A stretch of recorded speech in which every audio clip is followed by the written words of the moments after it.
नमस्कार मु रूपाली आशा कर मो चैनल टी आपण मानको बहुत भल लागुथबो। जदि मो चैनल टी आपण मानको भल लगे please like share and subscribe कर। आज गोटे सुंदर दिन टी आज हेउची बुधवार किंतु गोटे गृहिणी काम कोन केबे बंद होई रही थाए। कोन करिबा मु सब दिन भली आज भी मो डेली रूटीन में व्यस्त। सकाळ उठी गाधोई पाधोई रेडी हिला बेला को मो झियो उठी सारी थाए। से उठिला परे बेड सजाड़िबा और घर बोलैबा कामटी सबुदिनिया। एठी मु बेड सजाड़िबा को आसीगली। बेडशीट को झाड़ी झुड़ी देली, पिलो कवर को झाड़ी झुड़ी भल से रेडी कर देली।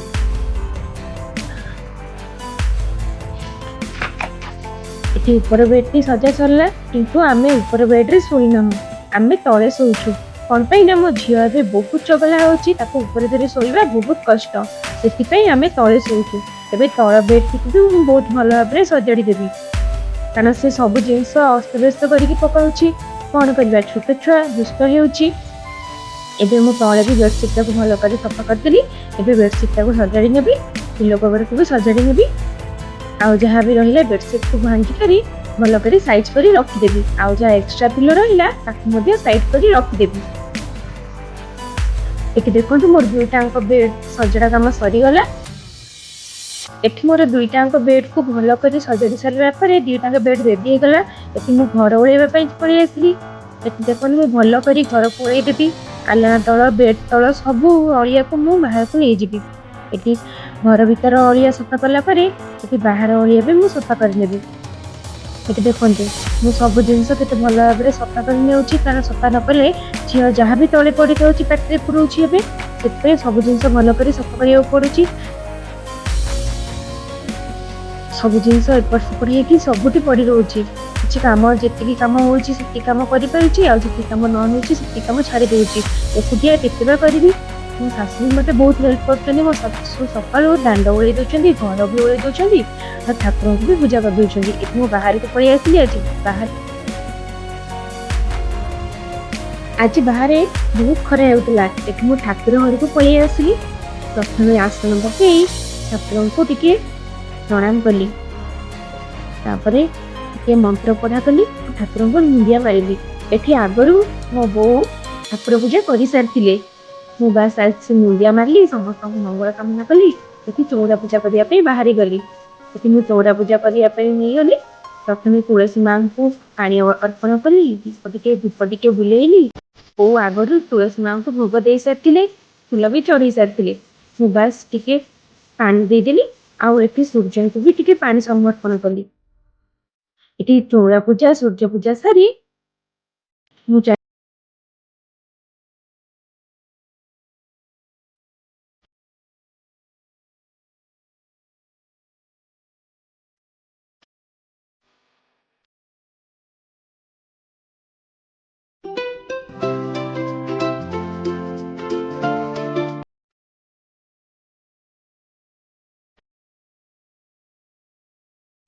तुलसी मां को मुंडिया मारी मु चलिली एठी मो नित्य कर्म करिया पई। नित्य कर्मटी हैला मो झियो को खुआइबा। मो झियो को जेते खुआइले भी से जमा भी बुझुनी कि खाउनी। एठी फास्ट से सोई के उठी सारथिला। मु एबे ताको आनिली खुआइबा पई।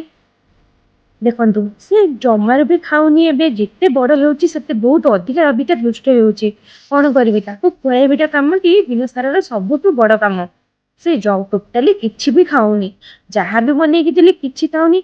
आपण माने मते कमेंट रे कहिबे तो छोट छुआ माने कोन खाइया पई भल पाउछंती। मो झियो को तो जहाँ देले से किछि खाउनी, ना सेरेलाक ना चूड़ा गुंड ना छतुआ।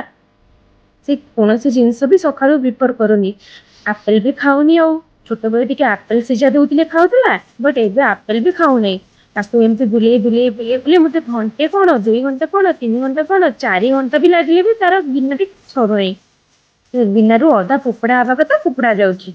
देखंतु से जाई कि एठी सेठी खाली बुलुची। मु ताको एबे खुआउची। कोन करबी एमती बुली बुली खुआइबे पई पड़िबो। छोट छुआ जेहेतु ताको किछि करि हेबनी। कोन करबी मो झियो तो किछि भी खाउ नै। एठी झियो पैसारी आसीले मु नंद बसके पियाज काटुतिले।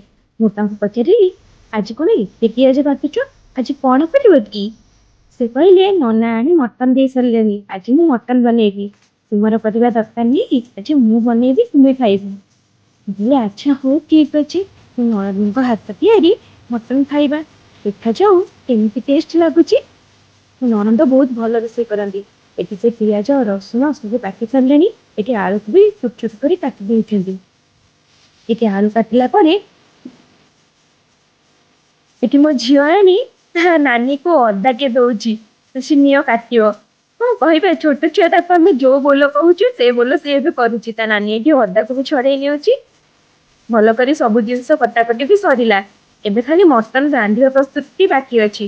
ଏଠି ଅଦା କଟା ସରିଲା, ଆଳୁ କଟା ସରିଲା, ପିଆଜ ରସୁଣ ସବୁ କିଛି କଟାକଟି ସରିଲା। ଏବେ ଚାଲିଲୁ ମସଲା ବାଟିବା ପାଇଁ। ମସଲା ବାଟିବା ପାଇଁ ଏଠି ସବୁ ଜିନିଷକୁ ଗ୍ରାଇଣ୍ଡରରେ ପୁରେଇ ଖାଲି ଗ୍ରାଇଣ୍ଡର ଚଲେଇବା କଥା ଆଉ କଣ। ଆମେ କଣ ଶିଳରେ ବାଟି ପାରିବୁ? ଶିଳରେ ବାଟି ପାରିବୁ ଯେ, କିନ୍ତୁ ଏତେ ଯୋଉ ଖରା ହଉଛି ବାହାରକୁ ନେଇ ଶିଳରେ ବାଟି ଧୋଇ ଧାଇ ଆସିଲା ବେଳକୁ ଆଉ ମଟନ କଣ ଖାଇବୁ? ଆମେ ସିଧା ପାଣି ପିଇକି ଶୋଇପଡିବା କଥା। ଏଇଠି ଦେଖନ୍ତୁ, ଗ୍ରାଇଣ୍ଡର ଚଲେଇ ନେବୁ, ଆମର ମସଲା ବି ରେଡି ହେଇଯିବ। ବାସ୍, ଏବେ ଖାଲି ମଟନ ପ୍ରସ୍ତୁତି ବାକି ରହିଲା। ଆଉ କେତେ ସମୟ ଲାଗିବ କେଜାଣି? ଆମ ନଣନ୍ଦ ରାଣୀ ଯେତେବେଳେ ରୋଷେଇ କରୁଛନ୍ତି ଟିକେ ୱେଟ ତ କରିବାକୁ ପଡିବ ଆଉ। ଏଠି ଏଠି ବାହାରକୁ ଆସି ଦେଖୁ ତ ମୋ ଶାଶୁମା ଚୁଲି ଲଗେଇ ସାରିଥିଲେ। ଆମେ ଏଇଠି ହାଣ୍ଡିକି ଭଲ କରି ଧୁଆ ଧୁଇ କରି ନେଇ ଆସିଲୁ। ନେଇ ଆସିକି ଚୁଲିରେ ବସେଇଦେଲୁ। ହାଣ୍ଡି ଟିକେ ଗରମ ହବା ଯାଏ ଚୁଲିରେ ଛାଡିଦବା। ହାଣ୍ଡି ଭଲ କରି ଗରମ ହେଲା ପରେ ତା ଦେହରେ ସୋରିଷ ତେଲ ପକେଇବା।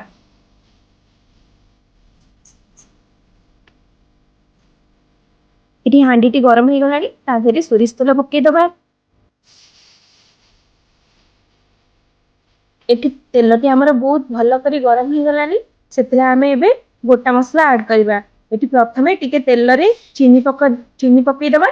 ଚିନିଟି ଟିକେ ରେଡ ହେଇ ଆସିଲେ ତା ଦେହରେ ଗୋଟା ମସଲା ଆଡ କରିବା। ଗୋଟା ମସଲା ପାଇଁ ଏଠି ଆମେ ତେଜପତ୍ର, ଡାଲଚିନି, ଗୁଜୁରାତି ନେଇଛୁ। ତେଜପତ୍ର ଡାଲଚିନି ଟିକେ ରେଡି ହେଇ ଆସିଲେ ତା ଦେହରେ ଆମେ ପିଆଜ ଆଡ କରିଦବା। ପିଆଜ ଟାକୁ ଭଲ କରି ଭାଜି ନବା ଯେପର୍ଯ୍ୟନ୍ତ ପିଆଜଟି ଗୋଲ୍ଡେନ ବ୍ରାଉନ କଲର ନ ହେଇଯାଇଛି। ଏଠି ପିଆଜଟି ଆମର ଦେଖନ୍ତୁ ଭଲ କରି ଭାଜିଦେବା। କିଛି ସମୟ ଛାଡିଲା ପରେ ଏଠି ଆମର ପିଆଜଟି ଭଲ କରି ଭାଜି ହେଇଯିବ।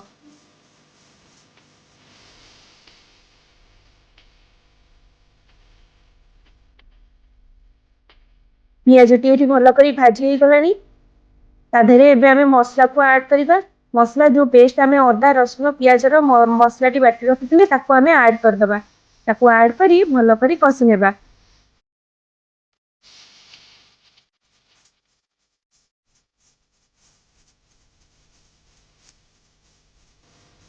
ଏଠି ଦେଖନ୍ତୁ ମସଲାଟି ଭଲ କରି କଷି ନେଇଛି। ଏଇଠି ହଳଦୀ ଗୁଣ୍ଡ, ଲଙ୍କାଗୁଣ୍ଡ, ଲୁଣ ଆଡ କରିଦବା। ଆଉ ଏଠି ଜିରା ଗୁଣ୍ଡ, ଧନିଆ ଗୁଣ୍ଡ ଆଉ ମିଟ୍ ମସଲା ବି ଆଡ କରି ନବା।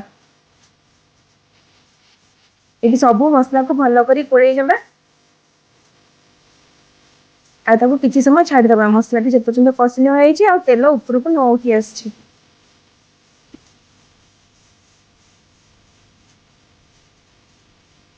ଏଇଠି ଆଉଥରେ ମସଲାଟିକୁ କଷି ନେବା। ଚୁଲିରେ ଆସ୍ତେ ଆସ୍ତେ ଜାଳ ବି ଦଉଥିବେ, ନହେଲେ ମସଲାଟି ଲାଗିଯିବ। ମସଲାକୁ ଭଲ କରି ନ ଗୋଳେଇଲେ ମସଲାଟି ଲାଗିଯିବ। ଏଇଠି ମସଲା ଗୋଳଉ ଗୋଳଉ ମୋ ଝିଅ ଆସିକି ପହଞ୍ଚି ଗଲାଣି। ନଣନ୍ଦ କହୁଛନ୍ତି ଟିକେ ହାଇ କରିଦିଅ। ଏଠି ଦେଖନ୍ତୁ ଝିଅ ସହିତ ନଣନ୍ଦ କେତେ ସୁନ୍ଦର ଭାବେ ଖେଳୁଛି। କଣ କରିବା, ଝିଅ ବି ଦୁଷ୍ଟ ହଉଛି। ସେ ଯିଏ ଯୋଉଠି କାମ କଲେ ସେ ତା ପାଖକୁ ପଳେଇ ଯାଉଛି। ଏଇଠି ଦେଖନ୍ତୁ ମଟନର ମସଲାଟି ବହୁତ ଭଲ ଭାବରେ ରେଡ ହେଇଗଲାଣି ଆଉ ତେଲ ବି ଉପରକୁ ଉଠି ଆସିଲାଣି। ଏବେ ତାକୁ ଆଉ ଟିକେ ଭଲ କରି କଷି ତା ଦେହରେ ମଟନକୁ ଆଡ କରିବା। ଏଇଠି ଦେଖନ୍ତୁ, ମୁଁ ଦେଖଉଛି ଏଇଠି ଭଲ କରି ମସଲାଟା ହେଇଗଲାଣି। ଆମେ ମଟନ ଟାକୁ ଧୁଆ ଧୁଇ କରିକି ଆଣ।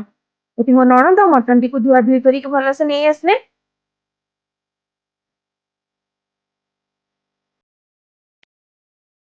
ଏବେ ତା ମସଲା ଦେହରେ ମଟନଟିକୁ ଆଡ କରିଦେଲେ। ମଟନଟିକୁ ମସଲାରେ ଆଡ କରିକି ତାକୁ ଭଲ କରି ଗୋଳେଇ ନେବେ।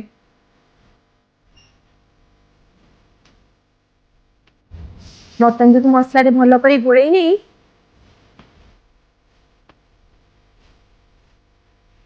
ତା ଦେହରେ ପାଣି ଦବା ପାଇଁ ଆଣିକି ରଖିଦେବେ।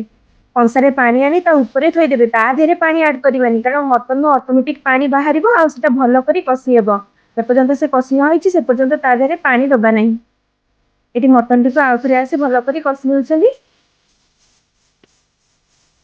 ଆଉଥରେ ଘୋଡେଇକି ରଖିଦେଲେ ଆଉ ଏଇଠି ମୋବାଇଲ ବସିକି ଦେଖିଲେ। ଦେଖୁଛି ଆରେ ମଟନ ଟା କେତେବେଳେ ହବ କି, ଦେଖ ଦେଖ।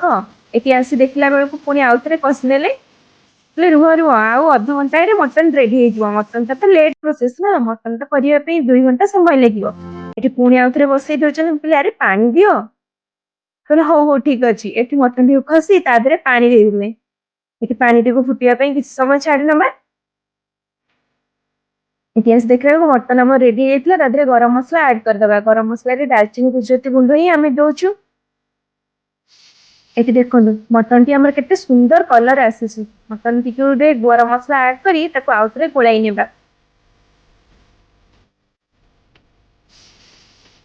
ଏଠି ଆମର ମଟନ ଟି ପୁରା ରେଡି ହେଇଯାଇଛି। ମଟନ ଟିକୁ ଓହ୍ଲେଇ ପାରିକି ସେ ନିଆଁ ଚୁଲିରେ ମଟନ ଟି ବସିବ ଆହୁରି 10 ରୁ 15 ମିନିଟ୍। ସେଟା ମଟନ ଟା ତା ମସଲା ସହିତ ଆଉ ଟିକେ ଭଲ କରି ପାକ୍ ହେଇଯିବ। ଏଠି ମଟନ ଟି ଦେଖନ୍ତୁ କେତେ ସୁନ୍ଦର ଭାବେ ତାର କଲର।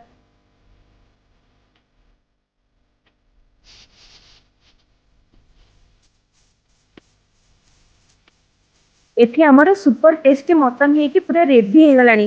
ଚାଲନ୍ତୁ ତାଙ୍କ ନନା ବି ଆସି ସାରିଲେଣି। ଏଠି ଆମର ଭାତ ମଟନ ବାଢିକି ପୁରା ରେଡି କରିଦବା ଆଉ ଖାଇବା। ସେଠି ଆସିକି 2:30 ବାଜିଗଲାଣି। ଏଠି ଆମର ଭାତ ମଟନ ସାଙ୍ଗକୁ ପିଆଜ ରଖି ଆମେ ଖାଇବା ପାଇଁ ବସିଗଲୁ। ସମସ୍ତେ ମିଶିକରି ଖାଇଲୁ। ଆପଣ ମାନଙ୍କର ବି ଆଜି କଣ ରୋଷେଇ ହେଇଛି ମତେ କମେଣ୍ଟ ମାଧ୍ୟମରେ ଜଣେଇବେ। ଏଠି ଯାହା ବଳିଲା ତାକୁ ଗୋଳେଇ ଗାଳିକି ଆମର 2ଟି କୁକୁଡ଼ା ଅଛନ୍ତି। ଗୋଟେ ଶୁକୁଟାକୁ ଗୋଟେ ନାଲିଆ ଆମେ ସେ 2 ଜଣଙ୍କୁ ଆଣିକି ଦେଇଦେଲୁ ସେମାନଙ୍କୁ ଖାଇବା ପାଇଁ। ତାଙ୍କୁ ଖାଇବାକୁ ନଦେଲେ ଯାଏ ସେମାନେ ଜଗିକି ବସିଥାନ୍ତି। ତାଙ୍କୁ ଖାଇବାକୁ ଦେଇକି ପଳେଇ ଆସିଲୁ। ଆସିଲା ବେଳକୁ ଝିଅ ଏଠି କେମିତି ଖେଳୁଛି ଦେଖନ୍ତୁ। 2ଟା ଫୁଲ ହାତରେ ଧରି ସେ ଖେଳିବାରେ ବ୍ୟସ୍ତ। କାହାରି କଥା ଶୁଣୁନି। ଯିଏ ଯୁଆଡେ ଯାଉଛି ତା ପଛେ ପଛେ ସେ ଧାଉଁଛି। ଏବେ ନୂଆ ନୂଆ ଚାଲୁଛି ସିଏ। ତାକୁ ଦେଖନ୍ତୁ ମତେ ଅନେଇକି କେତେ ଖୁସି ହେଇଯାଉଛି। ଏଠି ଶୁକୁଟାକୁ ବି କଣ କହିଯାଉଛି। ତାର ଶୁକୁଟାକୁ ଦେଖିଲେ ଭାରି ଖୁସି। ତାକୁ କହିଦଉଛି ନେ ନେ ଫୁଲ ଖା। ସେ କାହିଁକି ଖାଇବ ଫୁଲ ଯେ, ତା ସହିତ ଖେଳୁଛି ମୋ ଝିଅ। ଏଠି ଝିଅର ଖେଳ ଦେଖି ଆମକୁ ବହୁତ ଖୁସି ଲାଗେ। ଆମେ ବି ଦିନେ ଏତିକି ଛୋଟ ଥିଲେ ଆଉ ଆମେ ବି ଦିନେ ଏମିତି ଖେଳୁଥିଲେ। ତାର ସେ ଯୋଉ ଗୁଲୁରୁ ଗୁଲୁରୁ କଥା କିଛି ବି ବୁଝି ହଉନି କିନ୍ତୁ ଆମକୁ ଶୁଣିବାକୁ ବହୁତ ଭଲ ଲାଗୁଛି। ଏଠି ତା ନାନୀ 4ଟା ବାଜିଗଲାଣି ତା ନାନୀ ଆଣିକି ତାଳ ଗଜା ମେଞ୍ଚେ ରଖିଦେଇଛନ୍ତି ହାଣିବା ପାଇଁ। କିନ୍ତୁ ଝିଅ ତାର ଚାମଚ ଗିନା ଧରି ପାର। ଆମେ ତାଳଗଜା ଖାଇବୁ କେମିତି? ତା ନାନୀ ଏଠି ତାଳଗଜା ହାଣିବାରେ ବ୍ୟସ୍ତ। କିନ୍ତୁ ମୋ ଝିଅ ତାର ସେପଟେ ଗିନା ଚାମଚ ଧରି ବୁଲିବାରେ ବ୍ୟସ୍ତ। ଆରେ ଗିନା ଚାମଚ ଟା ଦିଅ ଦେଲେ ସିନା ଆମେ ଖାଇବୁ। ଆପଣ ମାନଙ୍କୁ ଯଦି ଆଜି ଆମର ବ୍ଲଗ ଟି ଭଲ ଲାଗିଥାଏ ତାହେଲେ please like share and subscribe କରିବେ। ଆଜି ପାଇଁ ଏତିକି ରହୁଛି ଜୟ ଜଗନ୍ନାଥ।